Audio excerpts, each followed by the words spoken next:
Hi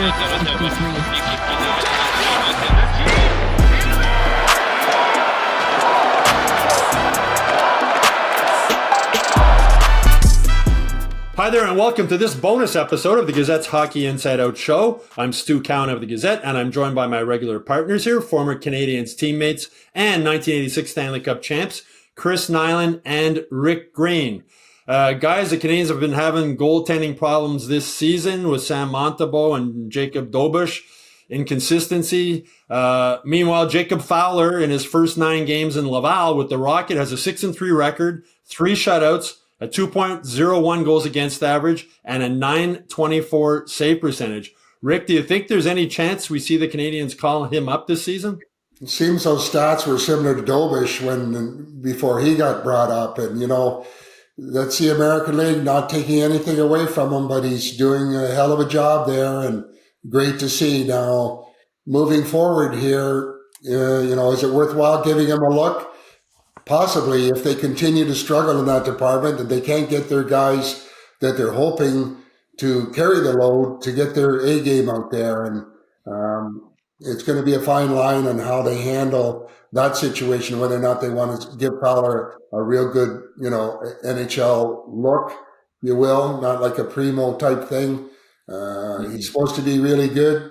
Let's see if their struggles continue and whether or not they actually bring him up and give him a chance to see what he can do at the NHL level. Yeah, good point you mentioned. Primo dominated last year in the AHL, and then we saw him get lit up again this season in Toronto. Chris, what do you think? I imagine the Canadiens would prefer to leave him down there all year for a full year, but if it gets to a point where they don't lose confidence in Montembeault and or Dobes, do you see them maybe calling him up? It's always a possibility. I'd rather see him stay down there, to be honest with you. We saw that with Primo, again, when he get up here. This team, here you are, a goaltender coming in to a team who's still trying to find their way in their own end of the rink.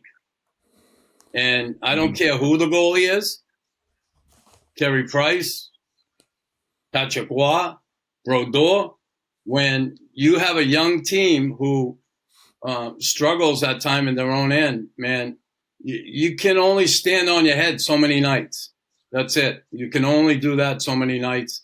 Again, I'd rather see him down there, play a season down there, really feel good about his game. You come up here too early and you get shelled like that, can shake your confidence, right? How do you get that confidence back? Well, you got to play and you got to start winning again. And that could be difficult at this level, still learning your way, He's dominated at every level he's played at, Fowler, and he's sort of a confident, cocky kid in a good way. That's okay. Okay. That's great. But, this league has a way of humbling people, and especially goalies, right? I wouldn't want to see him get humbled too soon. And the video work that these guys do, right? If a goalie has any weakness, these NHL scouts and video scouts are going to catch it. I know Marty St. Louis was saying he delegates that stuff to his goalie coach and that, but the Canadiens players before every game, they get a video showing where the goalie's weaknesses are and what they should do. So if you have a weakness and you get to the NHL level, it's probably more likely to be caught. But Rick, when you guys were there when Patrick Roy got called up as a skinny 165-pound kid, and you guys must have been wondering when he first came up, like, what's going on here? Well, Patrick obviously was good at what he did, but he had a lot of good guys around him and had a lot of guys that were committed to keeping a lot of the opposition players to the outside, letting him see the puck.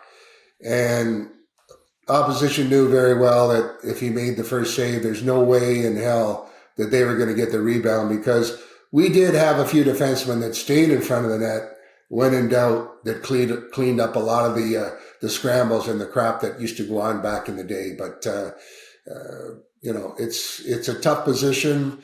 The goalies, are special breeds, and you got to have them, and hopefully you'll have them sooner than later, that they're going to be able to make those timely saves that allows the team to get over the hump. And it's not happening right now, and hopefully it will soon. When Patrick came in, Knuckles, did you guys as a team realize we got to maybe be more focused on their own end to help this kid out? I did. The first game he came in, I scored 2 goals and had 1 assist. Right? Against Winnipeg. I said, I got to do something tonight. This rookie's coming in. No.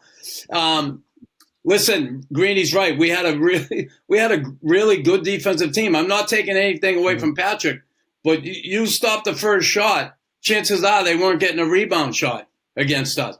We snuffed teams out. We had one of the best. I think that year we won the trophy for having the least goals against, right? 2 years in a row, I think. Mm-hmm. And the year we won the cup, the same thing. So we had a really good defensive team. And you also have to keep in mind, and I know today it's different, but we could hook onto a guy. A guy got by us, you could chop him in the arm and he may lose the puck. You still wouldn't get a penalty. So there was shit you could get away with that you can't today. You can't cover a guy as close as you could back then. You could give him a little tug, a little pull. The ref would say, I'm not going to call that. I'm not going to call that. Oh, let them play. And we played. But you can't do that today. So these guys definitely have it more difficult in their own end of the rink. There's no question about it when it comes to defending. It's not easy when you have to rely on poke checking and, playing physical against really talented players who are shifty, elusive, assertive, all those things. So back in the day, you could take that elusiveness and that assertiveness away from guys by tugging on them, elbowing them in the head, maybe, whatever you wanted to do, cross-checking them. It was fun.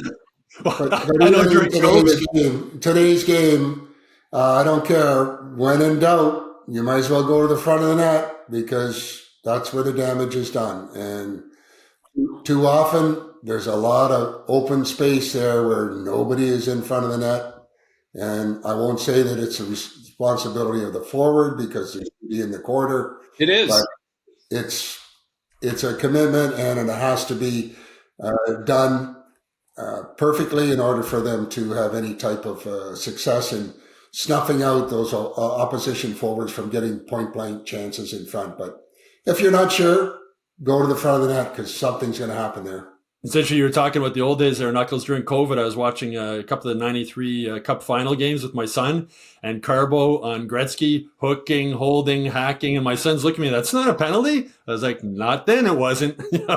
And we were talking earlier, goalies are sort of a strange breed too, Knuckles. What was the strangest thing you remember about Patrick?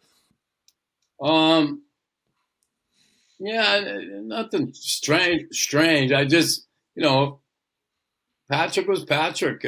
He was a fiery kid. He's, competitor. Like he could compete, and he was so, like even in practice, he just wanted to stop every shot. He never relaxed. He never took it easy. He just constantly trying to get better, and he did, man. The kid was unbelievable. Really, quite the competitor, and maybe the craziest thing is he ate at McDonald's all the time.